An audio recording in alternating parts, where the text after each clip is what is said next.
Good afternoon and welcome into Meet Your Neighbor. We are visiting with Mr. Pat Mold today, talking about the festival next weekend, Festivals Acadiens. We've been talking about this for quite some time, Mr. Pat, and it's finally almost here. What do we need to be getting ready for, getting excited for? Well, again, not this weekend, but next weekend, the festival kicks off at 5 o'clock on Friday, October 13th, with the official cutting of the boudin. And we'll roll all weekend with over 60 bands at 4 different stages. But what we're asking for now is any last-minute volunteers that want to come on board and help volunteer. Now's the time to do it.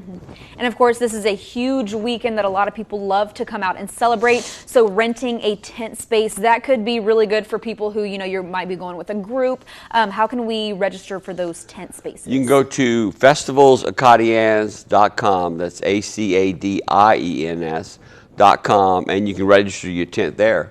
And it's just a great way for groups to come together.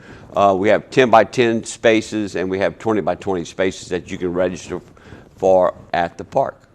And our honoree for this year, King of Zydeco, Mr. Clifton Chenier. We're honoring him. What are we going to see, how are we going to see him being honored throughout the weekend? We have a tribute to Clifton planned for Friday night for the Fado. We have Riley Romero and the Hub City All-Stars, and we have Corey Leday, who play a lot of great Clifton songs. And we're also going to have Mr. Sonny Landreth, who is going to sit in with both bands that evening. And then we have his son, C.J. Chenier, coming into town from Houston on Saturday to play a set of music in honor of his father. Honoring Clifton Chenier, the King of Zydeco, next weekend at Festivals Acadiens, again at Girard Park. Don't forget to register your tents so that you can have that space reserved, and register to volunteer at Festivals Acadiens website that you see on your screen.